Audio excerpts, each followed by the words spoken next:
जय हिंद फ्रेंड्स, स्वागत है आपका अपने YouTube channel Ashutosh GS academy में। दोस्तों, हमने बीपीएससी के प्रीवियस ईयर क्वेश्चन पेपर को अलग अलग सेक्शन में बांट कर हमने उसका रिवीजन स्टार्ट किया था, जिसमें हमने बायोलॉजी, केमिस्ट्री और पॉलिटी को स्टार्ट किया था। तो आज हम अपनी केमिस्ट्री के रिवीजन सीरीज को एक स्टेप और आगे लेकर जा रहे हैं और आज के जो क्वेश्चंस होंगे वो मोस्टली क्लास 7 से 10 तक की जो मोस्ट बेसिक क्वेश्चंस हैं, जो सबसे ज्यादा रिपीट होते हैं एग्जाम्स में, उन क्वेश्चंस पे आज हम डिस्कस करेंगे। तो देखते हैं आज के डिस्कशन में आपके कितने मार्क आते हैं और क्लास के बाद आप अपने मार्क्स जरूर शेयर करें कि आपके कितने मार्क्स आ रहे हैं। ठीक है, तो स्टार्ट करते हैं। सबसे पहला question, which of the following reactions displacement reaction. तो डिस्प्लेसमेंट रिएक्शन के बारे में हमने डिस्कस किया था जो हमारी रिवीजन सीरीज की थी उसके फर्स्ट क्लास में। टाइप्स ऑफ रिएक्शन में हमने addition reaction, subtraction, displacement reaction, double displacement reaction, oxidation, reduction reaction, redox reaction, precipitation reaction, उसके बाद एक्सोथर्मिक, एंडोथर्मिक रिएक्शन, ये सारे रिएक्शन हमने वहां डिस्कस किए थे। तो आज हम देखते हैं इनमें से कौन सा डिस्प्लेसमेंट रिएक्शन है। ठीक है, तो यहां पर कुछ ऑप्शंस दिए हुए हैं। ठीक है, तो पहला ऑप्शन है MgCO3 gives rise to magnesium oxide plus carbon dioxide. ठीक ना, यानी मैग्नीशियम कार्बोनेट मैग्नीशियम ऑक्साइड और कार्बन डाइऑक्साइड बना रहा है। बिल्कुल नहीं, ये डिस्प्लेसमेंट रिएक्शन नहीं है। ठीक है, ठीक है, ये हमारा कौन सा रिएक्शन है? तो ये डिकम्पोजिशन रिएक्शन, डिकम्पोजिशन रिएक्शन, यानी ऐसे रिएक्शन जिसमें एक रिएक्टेंट हो और रिएक्टेंट ब्रेकडाउन होकर एक से ज्यादा प्रोडक्ट फॉर्म हो, तो वो कौन सा हो जाएगा? Decomposition reaction. फिर हमने प्रीवियस वीडियो में हमने डिस्कस भी किया था कि डिकम्पोजिशन रिएक्शन के दो टाइप के होते हैं, वैसे होते हैं तीन टाइप के हैं, थर्मल डिकम्पोजिशन, उसके बाद इलेक्ट्रोलाइटिक डिकम्पोजिशन, है ना। तो ये उसके बाद ये क्या है? ये एडिशन रिएक्शन है। ये कौन सा रिएक्शन है? Addition reaction. इसके अलावा ये एक और रिएक्शन है, हालांकि ऑक्सीजन से रिएक्शन कर रहा है इसलिए इसका नाम ऑक्सीडेशन रिएक्शन भी है। और कौन सा रिएक्शन है? ऑक्सीडेशन रिएक्शन, यानी अगर किसी भी रिएक्शन में ऑक्सीजन ऐड होता है तो वो ऑक्सीडेशन रिएक्शन होता है। तो ये कौन सा हो जाएगा?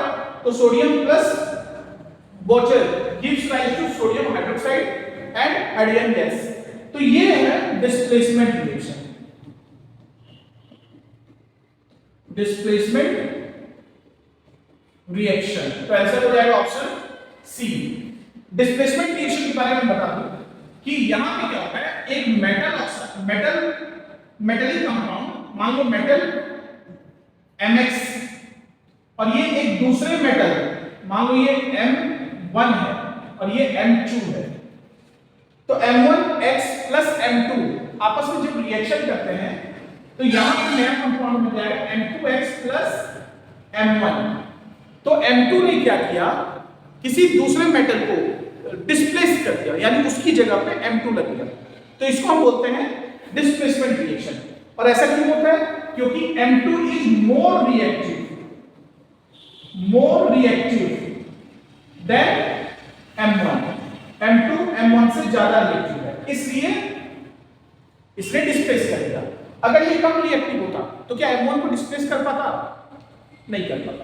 तो ये सिंगल डिस्प्लेसमेंट रिएक्शन, ये कौन सा है? Single displacement reaction. इसके बाद एक और आता है double displacement reaction. Double displacement reaction में क्या होता है, मान लो M1X plus M2Y gives rise to M2Y plus M1X। ये हो जाएगा, एक मिनट, M2X प्लस M1Y होगा, M2X प्लस M1Y। M1 और M2 एक दूसरे के प्लेस को चेंज कर देते हैं, यानी एक दूसरे से डिस्प्लेस हो जाते हैं, तो इसको बोलते हैं डबल डिस्प्लेसमेंट रिएक्शन। और ये कौन सा है? ये सिंगल डिस्प्लेसमेंट रिएक्शन है। ठीक है, तो यहां पे सोडियम वाटर से रिएक्शन किया, ठीक है ना, तो ये हो गया डिस्प्लेसमेंट रिएक्शन। क्लियर है? यानी यहां पे सोडियम जो मेटल है वो मोर रिएक्टिव है हाइड्रोजन से, इसलिए सोडियम ने हाइड्रोजन को डिस्प्लेस कर दिया। ठीक है, अच्छा यहां पे एक और चीज, जब हम लोग प्रीवियस क्लास में पढ़े थे तो वहां पे मैंने आपको रिएक्टिविटी सीरीज बताया था, ठीक है ना। तो रिएक्टिविटी सीरीज में, reactivity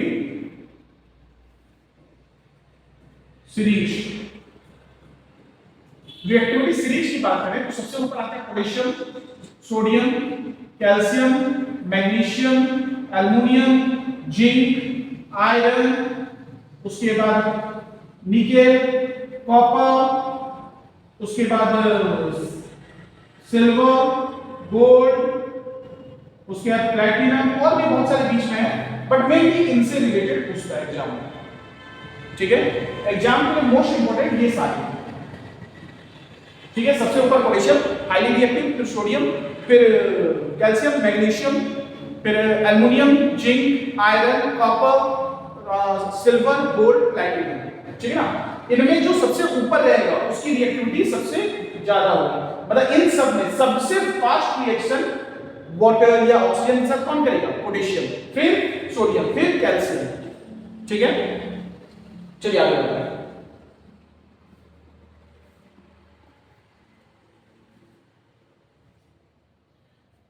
second question, why does carbon form compounds mainly through covalent bonding?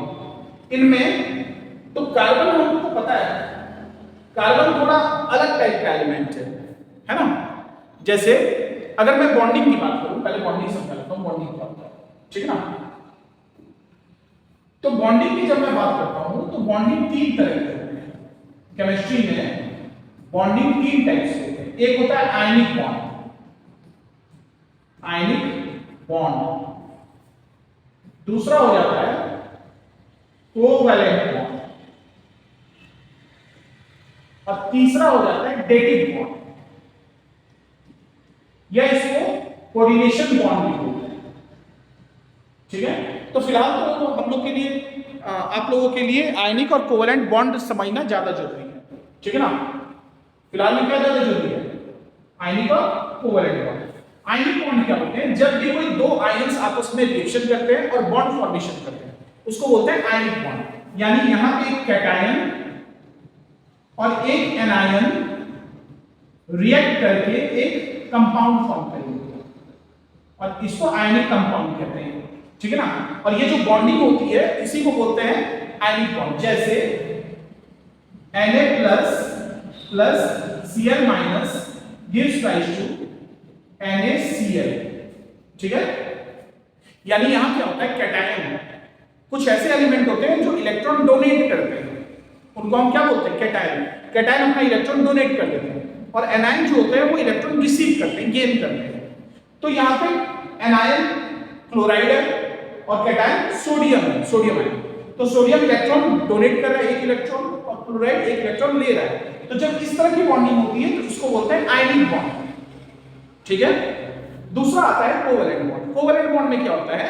Electron की शेयरिंग होती है। मान लो आपके पास 100 रुपए है, आपके एक फ्रेंड के पास 100 रुपए है। अब आप दोनों को कोई एक बुक खरीदना है जिसका प्राइस 200 रुपीज, तो उस कंडीशन में क्या करोगे? आप लोग पैसे शेयर करोगे। उस बंदे से 100 रुपया आपने लिया और खुद आपने 100 रुपया मिलाया और मिलाकर के 200 रुपए का बुक परचेज कर दिया। तो अगर मैं ये पूछूं कि बुक किसका है, आपसे पूछूं तो आप क्या बोलोगे? मेरा है। अगर आपके फ्रेंड से पूछूं तो वो क्या बोलेगा? मेरा है ना। यानी उस बुक की ओनरशिप दोनों के पास है ना। तो इसी तरह से जब बॉन्ड फॉर्मेशन होता है उसको कोवैलेंट बॉन्ड बोलते हैं। और ये जो आयनिक बॉन्ड होता है ना, ये ऐसा समझो अमीर और गरीब टाइप का। मान लो किसी कोई बहुत गरीब है, उसके पास खाने के लिए पैसा नहीं है, एक अमीर ने 100 रुपए उसको दे दिए और सामने वाला इंसान उससे भोजन कर रहा है। तो अमीर ने दिया तो वो क्या हो गया? कैटायन। गरीब ने लिया वो क्या कहलाया? एनायन।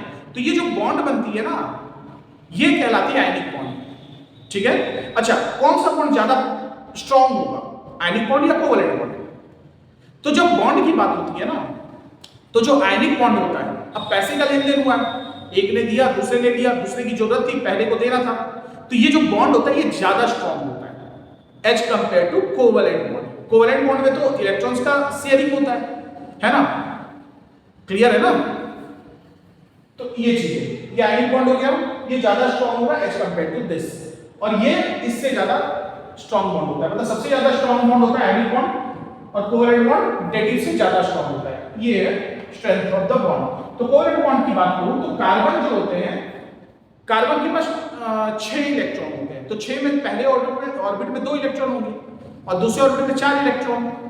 प्रीवियस क्लास एक बार रिवीजन कर लो आप लोग, वहां पे मैंने कैसे इलेक्ट्रॉन की शेयरिंग होती है, इलेक्ट्रॉनिक कॉन्फ़िगरेशन क्या है, ये सब बातें मैंने वहां डिस्कस किया है कि इसका क्यों 4 इलेक्ट्रॉन होगा आउटर मोस्ट ऑर्बिट में, तो इसके 4 इलेक्ट्रॉन हो गए। अब इसको आउटर मोस्ट ऑर्बिट के हिसाब से तो 8 करना है, ऑक्टेट रूल, तो 8 करने के लिए इसे 4 इलेक्ट्रॉन और चाहिए, तो ये क्या करेगा, 4 किसी दूसरे एलिमेंट के साथ बॉन्ड फॉर्मेशन कर देगा और वहां पे इलेक्ट्रॉन की शेयरिंग करेगा। तो मान लो ये हाइड्रोजन के साथ बॉन्ड फॉर्मेशन कर रहा है, तो ये एक बॉन्ड हो गया, एक दूसरा हाइड्रोजन के साथ एक और बॉन्ड, एक तीसरे हाइड्रोजन के साथ एक और बॉन्ड और चौथे हाइड्रोजन के साथ एक और बॉन्ड। तो इस तरह से जो कोवैलेंट बॉन्ड है, मतलब इस तरह से जो कार्बन है, कार्बन ने 4 बॉन्ड फॉर्मेशन किया, वो भी शेयरिंग ऑफ इलेक्ट्रॉन के साथ, तो ये कहलाता है कोवैलेंट बॉन्ड। ठीक है। तीसरा आता है डेटिव बॉन्ड। डेटिव बॉन्ड में जो extra lone pair of electron होते हैं, वो extra lone pair electron donate कर देता है, ठीक है ना, इसको डेटिव बॉन्ड बोलते हैं, ठीक है ना।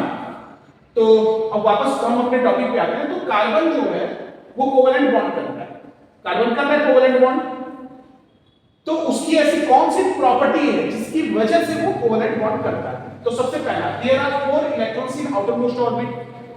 तो कार्बन के बाहर में आउटर मोस्ट ऑर्बिट में क्या 4 इलेक्ट्रॉन हैं, ये एक इलेक्ट्रॉन, ये दूसरा इलेक्ट्रॉन, तीसरा इलेक्ट्रॉन, चौथा इलेक्ट्रॉन, यस 4 इलेक्ट्रॉन हैं।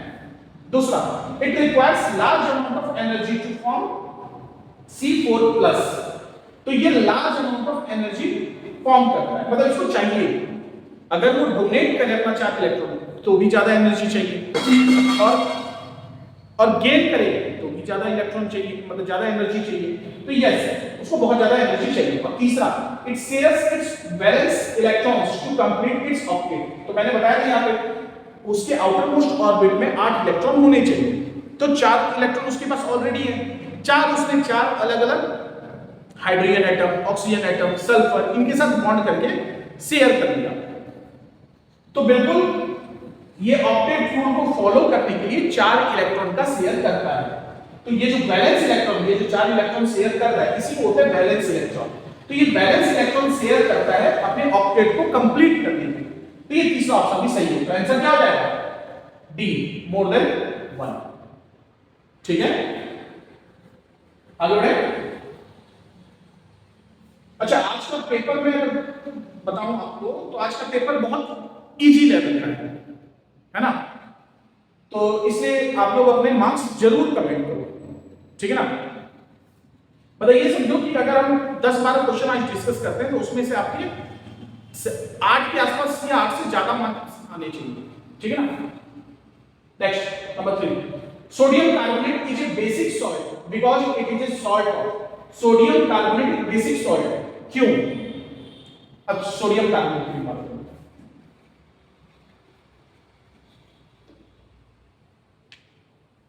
ठीक है, तो ये हो गया सोडियम कार्बोनेट Na2CO3, ठीक है। अच्छा, ये सिर्फ सोडियम कार्बोनेट है, लेकिन अगर मैं बोलूं वॉशिंग सोडा का फॉर्मूला क्या होता है, तो वॉशिंग सोडा ये होता है Na2CO3.10H2O, ये वॉशिंग सोडा होता है, ठीक है। और ये क्या है, सोडियम कार्बोनेट, ठीक है। तो ये सिर्फ सोडियम कार्बोनेट की बात है, ठीक है। इसका नाम है sodium carbonate decahydrate, sodium carbonate decahydrate. तो जब सोडियम कार्बोनेट, ये सोडियम कार्बोनेट का किस नेचर का होता है, बेसिक नेचर का होता है। क्यों बेसिक क्यों होता है, अगर पता है तो कमेंट करो। बेसिक क्यों होता है? हमेशा याद रखना कि जो मेटल ऑक्साइड होते हैं, मेटल ऑक्साइड या मेटल हाइड्रोक्साइड या मेटल कार्बोनेट,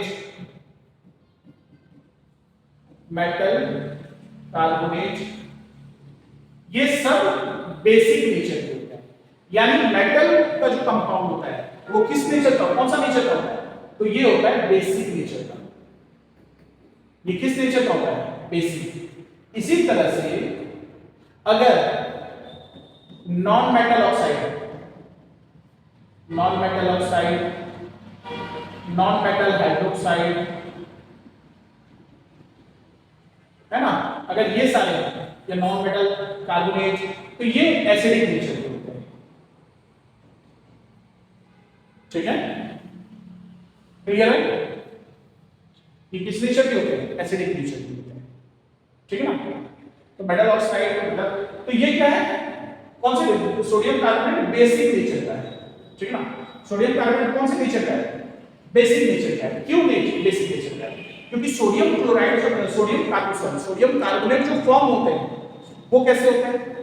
तो सोडियम कार्बोनेट जो फॉर्म होते हैं वो सोडियम हाइड्रोक्साइड और कार्बोनिक एसिड के रिएक्शन से फॉर्म होते हैं। यानी sodium hydroxide plus carbonic acid, ये जब ये रिएक्शन करते हैं तब बनता है हमारा सोडियम कार्बोनेट Na2CO3, है ना? तो यहां पे NaOH जो है ये स्ट्रॉन्ग बेसिक है और कार्बोनिक एसिड वीक एसिड है, ये वीक एसिड है। तो स्ट्रॉन्ग बेस और वीक एसिड रिएक्शन कर रहे हैं तब क्या बन रहा है? Sodium carbonate. तो इसलिए ये वीक एसिड और स्ट्रॉन्ग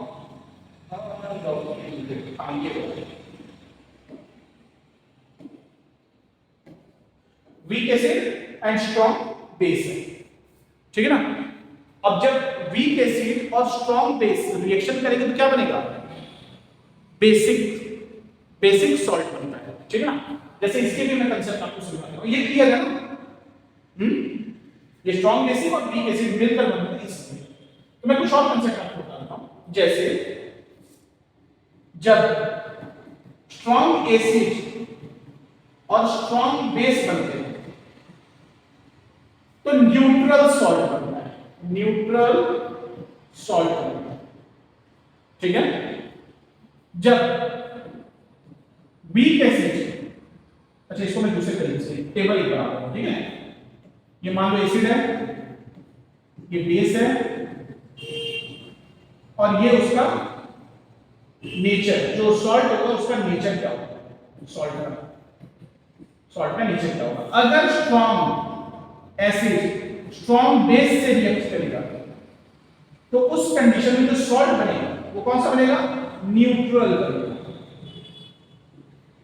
जैसे HCl plus NaOH gives rise to NaCl, वो न्यूट्रल नेचर का होगा। इसी तरह से अगर स्ट्रॉन्ग एसिड जब वीक बेस से रिएक्ट करेंगे तो वहां पे एसिडिक सॉल्ट बनेगा। किस नेचर का सॉल्ट बनेगा? एसिडिक। ठीक है?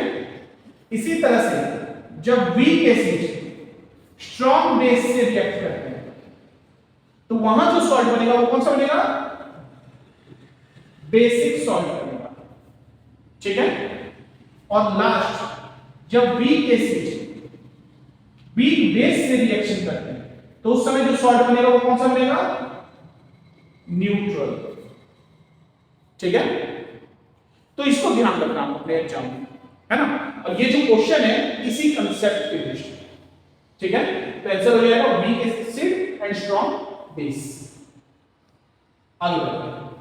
अच्छा एक चीज मैं क्लियर कर दूं, यहां पे मैं कोशिश करूंगा कि हम जो भी क्वेश्चन डिस्कस करें मैं उसके सारे कंसेप्ट को क्लियर करने की कोशिश करूंगा, क्योंकि किसी भी एग्जाम की अगर हम बात करें, स्टेट PSC हो, UPSC हो या SSC हो, तो आप तो बहुत सारे एग्जाम देते होंगे। अब होता क्या है ना, क्वेश्चन उन लोग सेम रखते हैं बस उसके मतलब कंसेप्ट सेम रहता है, क्वेश्चन बदल देते हैं। तो अगर आपकी कंसेप्ट क्लियर होंगे तो किसी भी क्वेश्चन के आंसर आप बहुत इजीली ले सकते हो, ठीक है ना।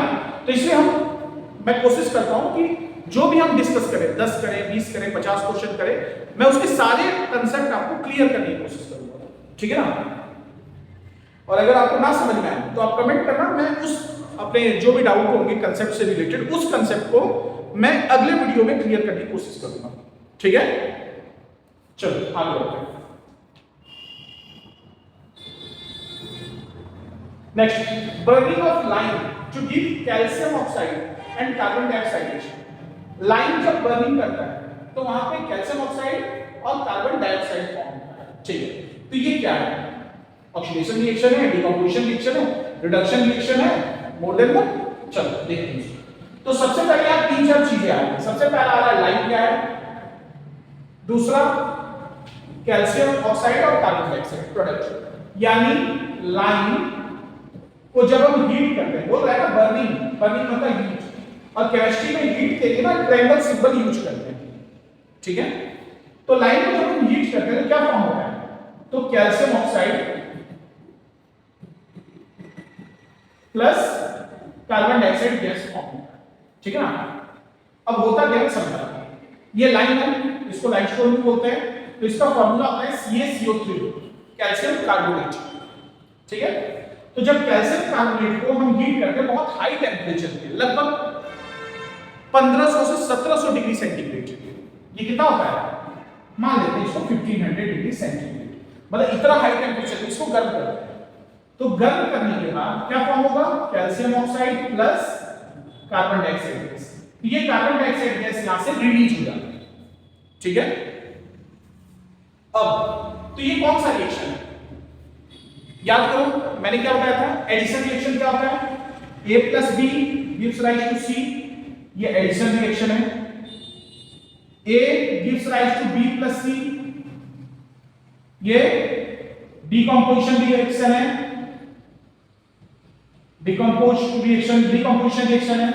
फिर AB plus C gives rise to CB plus A, क्योंकि यहां पे A और C मेटल है, तो ये सिंगल डिस्प्लेसमेंट रिएक्शन है। इसी तरह से AB प्लस CD, A और C मेटल है, ये आपस में दोनों एक दूसरे को डिस्प्लेस कर लेंगे, तो ये हो जाएगा CB प्लस AD, ये डबल डिस्प्लेसमेंट रिएक्शन है, ठीक है। इसके अलावा अगर compound A plus O oxygen gas से रिएक्शन कर रहा है और AO बन रहा है, ये ऑक्सीडेशन रिएक्शन है। अगर A हाइड्रोजन से रिएक्शन कर रहा है तो ये कौन सा रिएक्शन है? रिडक्शन रिएक्शन है ना। इसके बाद अगर किसी रिएक्शन में हीट एब्जॉर्ब हो रहा है, हीट गेन कर रहा है, हीट ले रहा है एनवायरनमेंट से, तो वो कौन सा होगा? Endothermic reaction. और अगर किसी रिएक्शन में हीट रिलीज कर रहा है, हीट बाहर निकल रहा है, ठीक है ना, कंटेनर गर्म हो रहा है, तो उसको एक्सोथर्मिक रिएक्शन बोलते हैं, ठीक है ना। तो यहां क्या होगा? ध्यान से देखो, इनमें से कौन सा कंडीशन है? A प्लस B हो रहा है क्या? नहीं, ये अकेला है। तो मान लेते हैं ये A है, ठीक है ना। मान लेते हैं ये A है, तो A हीट हो रहा है, क्या बना रहा है? B plus C। तो ऐसा कंसेप्ट कहां आ रहा है? इसमें A gives rise to B plus C, that is decomposition reaction। तो आंसर क्या हो जाएगा? decomposition reaction, ठीक है। आगे बढ़े। अच्छा, decomposition reaction ये कौन सा है? तो ये थर्मल decomposition reaction। क्यों? क्योंकि हीट के प्रेजेंस में डिकम्पोज हो रहा है, तो ये हो जाएगा थर्मल decomposition reaction, ठीक है। अगर यही कोई हीट की जगह अगर मैं लिखता इलेक्ट्रिसिटी, अगर मान लो हीट की जगह मैं क्या लिख देता कि ये इलेक्ट्रिसिटी के प्रेजेंस में हो रहा है, तो इसको क्या बोलते हैं? इसको बोलते हैं इलेक्ट्रोलाइटिक डिकम्पोजिशन रिएक्शन, ठीक है। आगे बढ़ते हैं। A solution reacts with crushed egg cell to give a gas that turns lime water milky। The solution contain, ठीक है, वापस से उसी रिएक्शन में आ जाते हैं अभी जो हमने डिस्कस किया। देखते हैं क्या क्या दिया है यहाँ पे। एक्सेल, एक्सेल का फॉर्मूला क्या होता है, ये कैल्शियम कार्बोनेट होता है। एक्सेल क्या होता है, कैल्शियम कार्बोनेट होता है। तो क्या बोल रहा है, a solution reacts with crushed XL to give a gas that turns lime water milky। तो बोल रहा है कोई सॉल्यूशन XL से रिएक्ट कर रहा है और रिएक्ट करने के बाद एक गैस दे रहा है, और वो गैस मतलब यहां पे ये किसी से रिएक्शन कर रहा है और ये होने के बाद एक गैस रिलीज हो रहा है ना। वो गैस जब किसी दूसरे सब्सटेंस से रिएक्शन कर रहा है, मान लो ये ए है, ये बी है, जब बी सी से रिएक्शन कर रहा है तो यहां पे जो डी आ रहा है, जो डी सॉल्यूशन आ रहा है, ये डी सॉल्यूशन मिल्की है, मिल्की व्हाइट होता है, मतलब दूधिया कलर हो जाता है। मतलब समझ गए आपको कितना रिएक्शन करना पड़ेगा। तो इसका एक कंसेप्ट है, ध्यान समझना। हाँ, मैं इसको समझा दे रहा हूं, उसके बाद मैं एक सिंगल रिएक्शन आपको दूंगा और उस रिएक्शन को बस आप लर्न कर लेना, और हर एग्जाम में उस रिएक्शन से एक क्वेश्चन जरूर आएगा, एकदम गारंटी आएगा, ठीक है। तो पहले इसको समझा दे रहा हूं, फिर मैं आपको एक बेसिक रिएक्शन दे दूंगा, उसी को खाली लर्न करो, बाकी कुछ मत करो, ठीक है।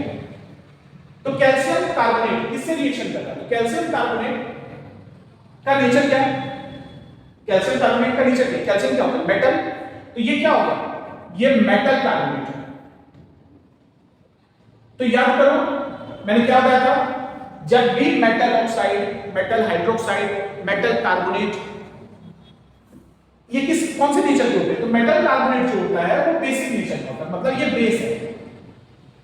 तो बेस किसके साथ रिएक्शन करेगा, तो ऑब्वियसली एसिड के साथ रिएक्शन करेगा, मतलब यहां क्या आ जाएगा, एसिड है ना, ठीक है। तो देखते हैं कौन सा एसिड है, NaCl जो तो सॉल्ट है, LiCl नहीं होगा, आंसर होगा HCl। तो यहां का आंसर क्या हो जाएगा, HCl। तो कैल्शियम कार्बोनेट जब हाइड्रोजन क्लोराइड से, हाइड्रोक्लोरिक एसिड मतलब ये है, हाइड्रोक्लोरिक एसिड से जब रिएक्शन करता है तो क्या फॉर्म करता है, तो ये फॉर्म करता है CaCl2। क्या फॉर्म करता है, CaCl2, साथ में वाटर और साथ में कार्बन डाइऑक्साइड गैस, ठीक है ना, और साथ में क्या फॉर्म करता है, कार्बन डाइऑक्साइड गैस। तो ये जो कार्बन डाइऑक्साइड गैस है, जब यही कार्बन डाइऑक्साइड गैस किसके साथ रिएक्शन करता है, लाइम वाटर, जब लाइम वाटर के साथ रिएक्शन करता है, अब लाइम वाटर का फॉर्मूला होता है CaOH2। ये क्या है, लाइम वाटर, जब इसके साथ रिएक्शन करेगा तो ये क्या बन जाएगा, तो ये बन जाएगा कैल्शियम कार्बोनेट और साथ में वाटर, और ये दूधिया कलर का हो जाता है। तो मैं इसका पूरा कंसेप्ट अब आपको समझा दे रहा हूं। जो भी ग्रामीण परिवेश से बिलोंग करते हैं, आप अपने गांव में कभी ना कभी दीवार में चूना जरूर किए होंगे, आप खुद किए होंगे, है ना, या चूना बनाए होंगे। तो देखना घर में जब चूना किया जाता था पहले के टाइम पे, अब तो डिस्टेंपर आ गए हैं, बहुत सारे पेंट आ गए हैं, तो जब चूना घोला जाता था ना, तो बड़े से ड्रम में घोला जाता था, पानी डाल के उस पर चूना डाल के 2-3 घंटे छोड़ दिया जाता था। तो वो चूना ना धीरे धीरे उसमें डिजॉल्व होता था, ठीक है ना, और वहां पे एक तरह का बुलबुला और हीट निकलता था। तो वो जो बुलबुला है ना, वही कार्बन डाइऑक्साइड गैस है, ठीक है ना, ठीक है। तो उस कंसेप्ट को लेकर मैं यहां आता हूं, ठीक है ना। तो इसका आंसर क्या हो जाएगा, सबसे पहले HCl, हाइड्रोक्लोरिक एसिड से रिएक्शन करेगा। तो अब होता क्या है कि मान लो कैल्शियम कार्बोनेट को हमने हीट किया, अभी कुछ देर पहले बताया था, हीट करने के बाद क्या मिल रहा है, कैल्शियम ऑक्साइड प्लस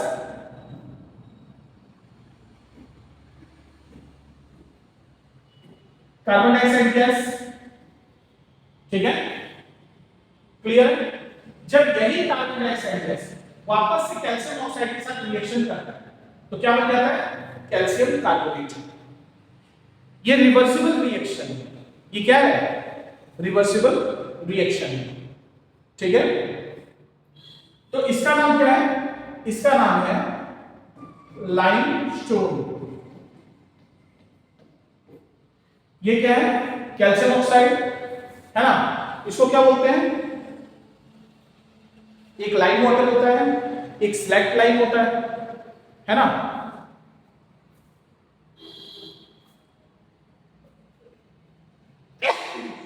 सॉरी, तो ये लाइम स्टोन हो गया, ये कैल्शियम ऑक्साइड है ना। अच्छा, कैल्शियम ऑक्साइड जब वाटर से रिएक्शन करता है तो ये क्या बनाता है, तो ये बनाता है कैल्शियम हाइड्रोक्साइड। क्या बनाता है, कैल्शियम हाइड्रोक्साइड, इसी को बोलते हैं लाइम वाटर।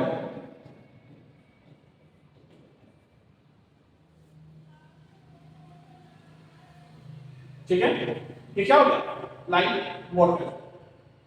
जब इस लाइम वाटर के साथ फिर से कार्बन डाइऑक्साइड रिएक्शन करते हैं तो वापस से क्या मिल जाएगा, ये कैल्शियम कार्बोनेट बन जाएगा। ठीक है, मैं इसको और बेहतर तरीके से लिखूं,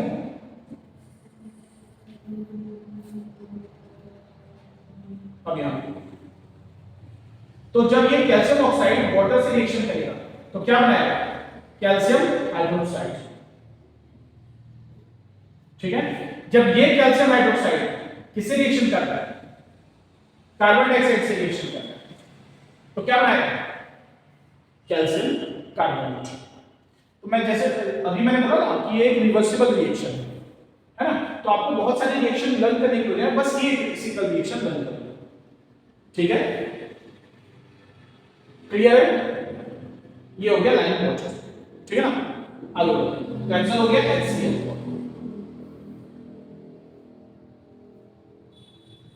Ten ml of a solution of sodium hydroxide is found। अब क्या बोल रहा है,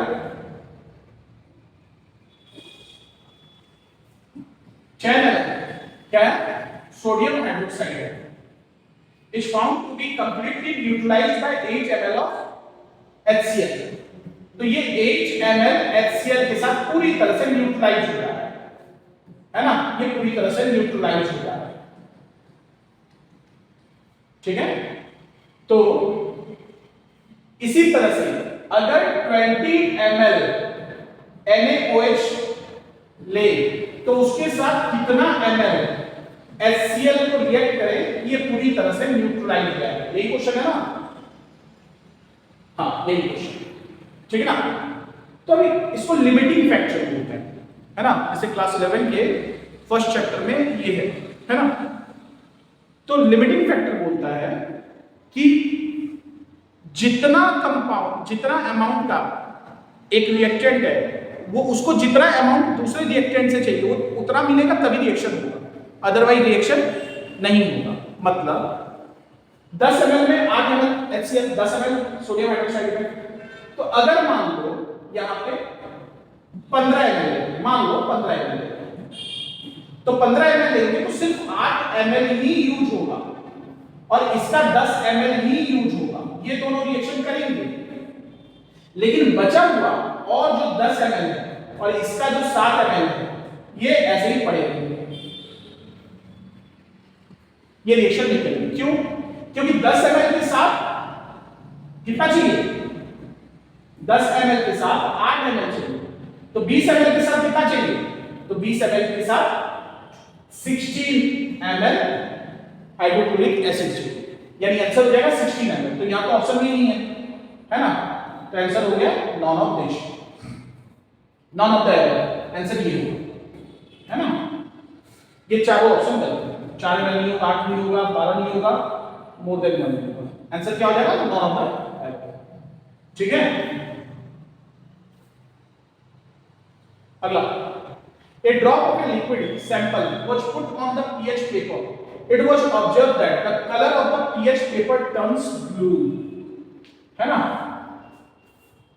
तो अब बोल रहा है कि एक लिक्विड है,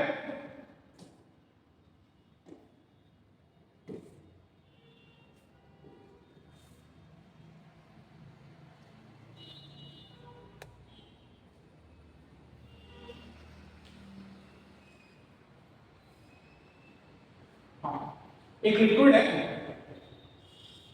इसको एक पीएच पेपर पे डाले और डालते ही वो कलर चेंज कर दिया और क्या कलर हो गया, ब्लू हो गया। तो मान लो यहाँ पे पीएच पेपर कौन सा है, तो यहाँ पर लिटमस पेपर है। पीएच पेपर कौन सा है, लिटमस पेपर।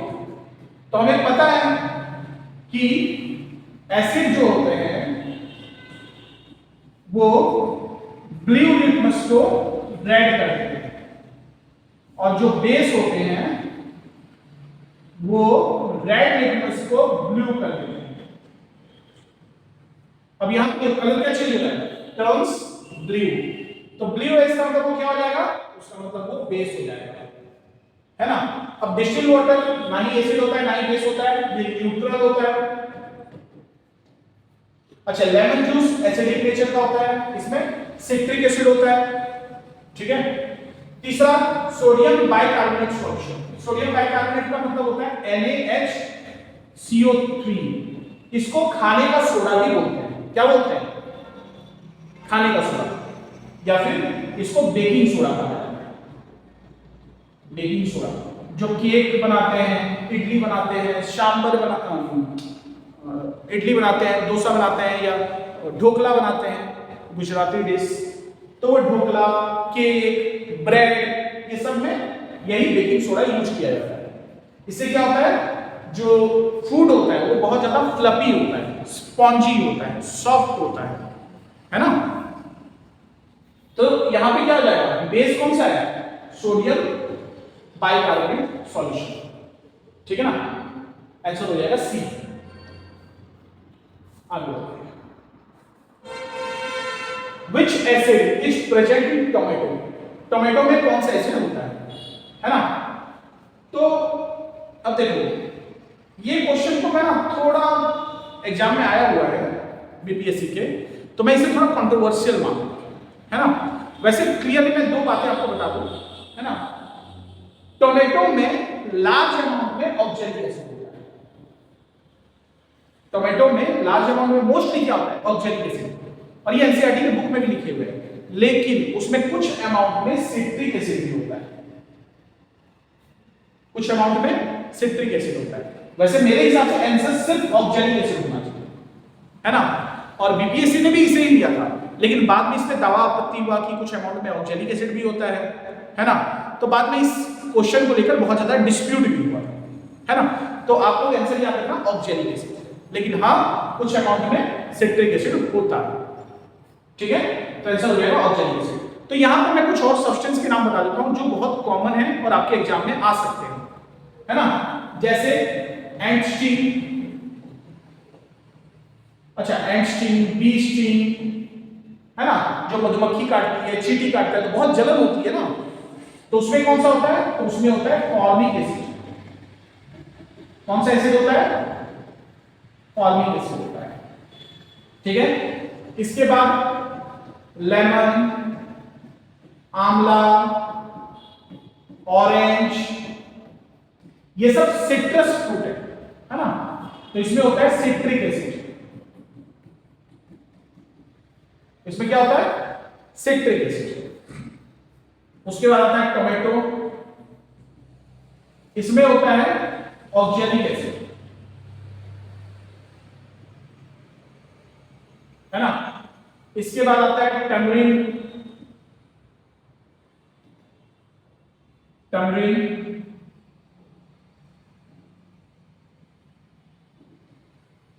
इसमें क्या होता है, टार्टालिक एसिड होता है,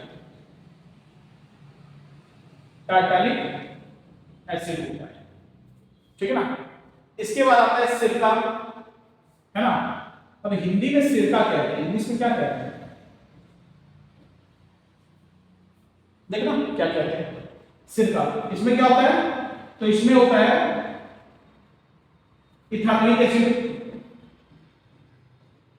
इथानोइक एसिड, है ना। इथानोइक एसिड होता है, ठीक है। इसके बाद और कुछ छूटा क्या, टार्टारिक एसिड हो गया, इथानोइक एसिड हो गया, फॉर्मिक एसिड हो गया, सिट्रिक एसिड हो गया, हो गए लगभग हो गए, है ना, जो आपके एग्जाम में पूछता है, ठीक है। तो इतना आप अलग से याद रखना, ठीक है। ये सिरका जो है ना वही है जो आपकी मम्मी अचार में डालती है ना। जो जब अचार, वैसे तो हमारे यूपी बिहार में अचार में सरसों तेल डालने का नियम है ना। और सामान्यतः घर में जो हम अचार बनाते हैं उसमें हम लोग सिरका वगैरह नहीं डालते, सरसों तेल डालते हैं, और उससे अचार का स्वाद ना बहुत ज्यादा बढ़ जाता है। मतलब आप कभी सिरका वाला अचार खाना जो मार्केट में अवेलेबल है, और कभी अपनी मम्मी के हाथ का बनाया हुआ आम का अचार एक साथ खा के देखना, आपको जमीन आसमान का अंतर लगेगा, है ना। और अगर हेल्थ की बात करूं तो हेल्थ के लिए तो घर का ही प्रोडक्ट काफी अच्छा है, ठीक है ना। हो गया ये, चलो आगे। Next, sodium carbonate decahydrate. ये वाला क्वेश्चन अभी मैंने कुछ देर पहले बताया था, सोडियम कार्बोनेट डेकाहाइड्रेट। तो सोडियम कार्बोनेट डेकाहाइड्रेट किसका फॉर्मूला है? तो ये होता है, किसका होता है? Washing soda. किसका होता है? वॉशिंग सोडा, ठीक है ना। ठीक है, अच्छा इससे रिलेटेड एक और क्वेश्चन मेरे को याद आ रहा है, क्रिस्टलाइजेशन का कंसेप्ट आ जाता है, क्रिस्टलाइजेशन। अब होता क्या है, जैसे कई बार आप लोग देखे होंगे, आपने मोस्टली देखा होगा कि कई बार क्या होता है ना, साबुन ड्राई हो जाता है, सूख जाता है, और सूख जाता है तब उसे हम अगर हाथ में लगाते हैं तो वो मिसल फॉर्मेशन नहीं करता, मतलब झाग नहीं बनाता, झाग नहीं बनाता। उसका कारण क्या है? तो उसका कारण क्या है, सोडियम कार्बोनेट डेकाहाइड्रेट है। जब इसको हमने एयर में खुला छोड़ दिया, एयर में हमने उसे खुला छोड़ दिया, तो धीरे धीरे क्या होता है, इसमें जो 10 वाटर मॉलिक्यूल है उसमें से 9 मॉलिक्यूल ऑफ वाटर इवापोरेट हो जाते हैं, ठीक है ना। अब बचा क्या, Na2CO3 डॉट H2, और 9 मॉलिक्यूल ऑफ वाटर क्या हो गया, इवापोरेट हो गया। तो ये जो कंपाउंड बना ना, इसकी वजह से साबुन ड्राई हो गया। मतलब 10-12 दिन किसी साबुन को, है ना, आप कहीं बाहर रख दो घर के, जहां पे मॉइस्चर वगैरह ना हो, है ना, बाथरूम के बाहर रख दो। इससे क्या होगा, धीरे धीरे वो साबुन ड्राई हो जाएगा। अब फिर उसको आप कितना भी पानी लगा करके हाथ पे रब करो, वो झाग नहीं बनाएगा, इससे फॉर्मेशन नहीं करेगा। ये क्लियर है ना। तो ये एक कंसेप्ट याद रखना, ठीक है ना। हो गया, आगे बढ़े, है ना। अच्छा, बेकिंग सोडा का फॉर्मूला मैं बता दूं, तो बेकिंग सोडा का फॉर्मूला होता है NaHCO3। इसको बोलते हैं sodium bicarbonate, sodium bicarbonate, sodium bicarbonate, ठीक है। आगे बढ़ते हैं। Which of the following vitamins contain cobalt? ठीक है, तो मेरे को लगता है आप लोगों को आंसर पता होगा, है ना। ये 3 है या एक से ज्यादा आंसर है या नॉन ऑफ दी। तो मैं पहले आपको सारे विटामिन के नाम लिख दे रहा हूं, उसका केमिकल नेम लिख दे रहा हूं, है ना, आपको आंसर समझ में आ जाएगा, ठीक है। बाकी आपको पता है तो अपना आंसर मार्क करके रखिए। देखते हैं सबसे पहले विटामिन कौन सा है।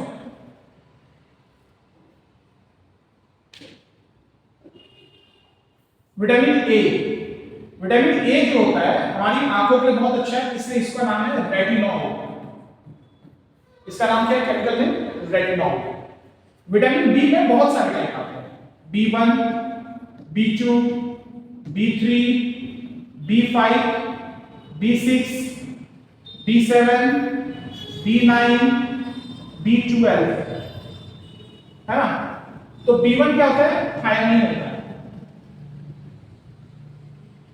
B2 राइबोफ्लाविन होता है, ठीक है। B3 नियासिन होता है। B5 पेंटाथोनिक एसिड होता है, पेंटाथोनिक एसिड, ठीक है।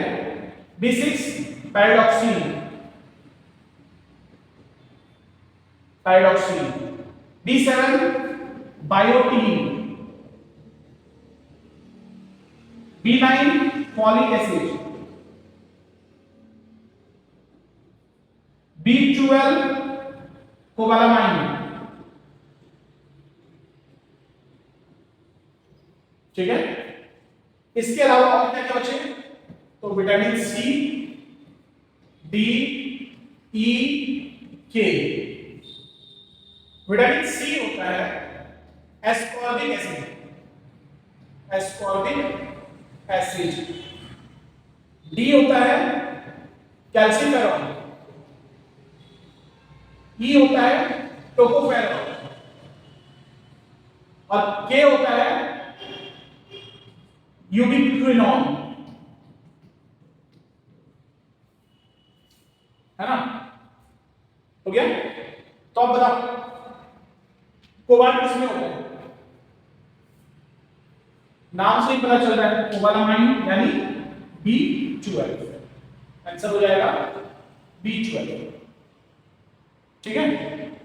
अच्छा, एक क्वेश्चन मैं पूछ रहा हूं, है ना? देखते हैं आपको पता है कि नहीं, उम्मीद है पता होगा।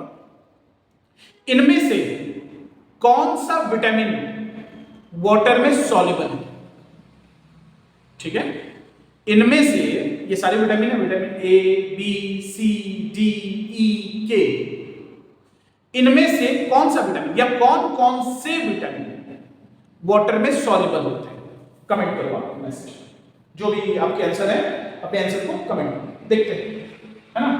जिसका आंसर सही होगा मैं उसको लाइक कर दूंगा या हार्ट सिंबल उस पर लगा दूंगा। ठीक है, तो इसमें वाटर सॉल्युबल कौन कौन से विटामिन है? Next, the compound which on dissolution in water makes it hard.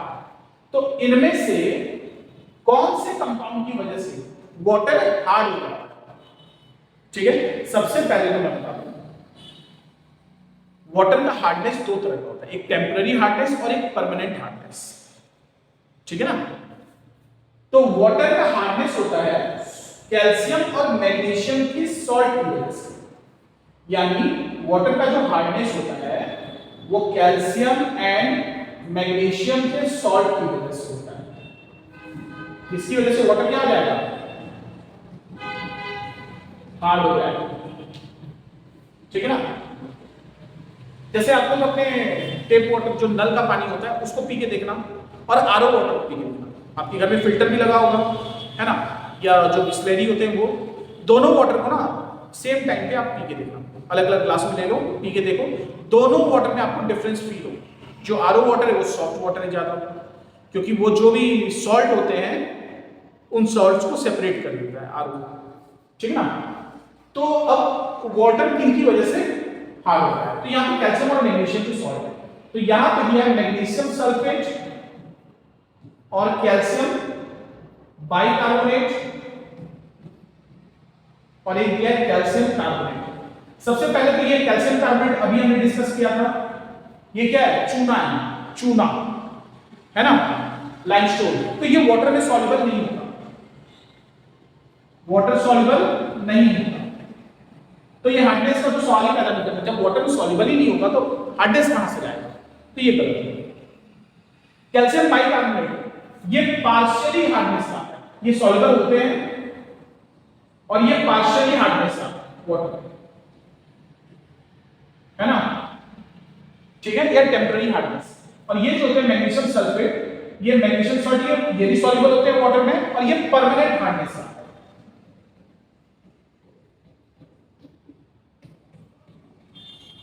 Permanent hardness का। तो आंसर क्या हो जाएगा? तो मैग्नीशियम सल्फेट और कैल्शियम बाइकार्बोनेट, यानी आंसर हमारा हो गया मोर देन 1। ठीक है, आगे बढ़े।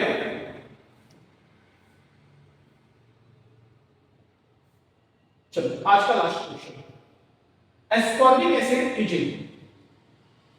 अभी मैंने बताया, इसका आंसर तो आपको पता होगा, है ना? अभी जस्ट मैंने बताया कि कौन से विटामिन को मैंने आंसर बता दिया, विटामिन, है ना?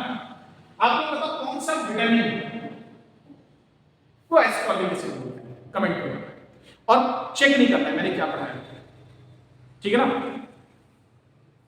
ठीक है, तो आज का ये क्लास यहीं तक था, है ना? केमिस्ट्री के और भी क्वेश्चन है, लगभग 200 के आसपास क्वेश्चन अभी बचे हैं, है ना? एक एक करके हम सारे क्वेश्चन को डिस्कस करेंगे। ठीक है, तो हमसे जुड़े रहिए, चैनल को सब्सक्राइब करिए, लाइक करिए और अपने वैल्यूएबल थॉट्स, जो भी आपके विचार हैं, जो भी आपको लगता है कि हमें इंप्रूवमेंट करना चाहिए, आपके वैल्यूएबल सजेशन हैं, वो कमेंट करिए। जय हिंद।